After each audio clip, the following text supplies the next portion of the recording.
ప్రయోగం ఒక క్యారెక్టర్ తోటి సినిమా మొత్తం నడిపించాలంటే చాలా కష్టం. అలాంటిది ఒక 2 hours అలా అనేసి కూర్చోపెట్టారంటే సూపర్ అండి. నిజంగా ఈవెన్ తను బాగా చేసింది. ముఖ్యంగా ఆర్ఆర్ డిఓపి చాలా బాగుంది. సో మొత్తం ఓవరాల్ గా ఒక కొత్తగా సినిమా ఉంది.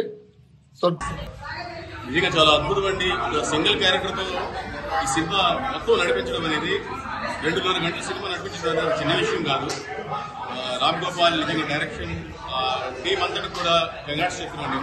అలాగే కాంట్రాక్టర్ ఆదినారాయణ గారు ఎస్కేఎంఎల్ మోషన్ పిక్చర్స్ ఇది 9వ సినిమా 10వ సినిమా అనుకుంటాను. ఆయన తీసిన ప్రతి చిత్రం కూడా ఆయన నిర్మించిన ప్రతి చిత్రం కూడా ఏదో ఒక కోణంలో హిట్ కొడుతుంది. ఇది కూడా తప్పకుండా హిట్ అవుతుందని మనస్ఫూర్తిగా కోరుకుంటున్నాను. చాలా మంది ఆడియన్స్ మళ్ళీ రిపీట్ ఆడియన్స్ వస్తారని నేను కోరుకుంటున్నాను.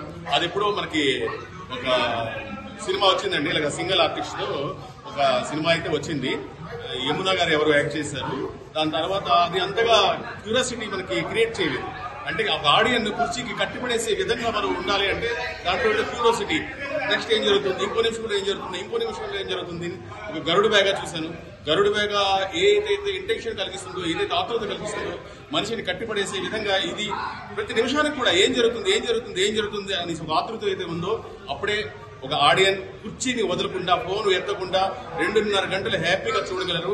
ఎంటైర్ టీమ్ కి నా కళాభివందనలు.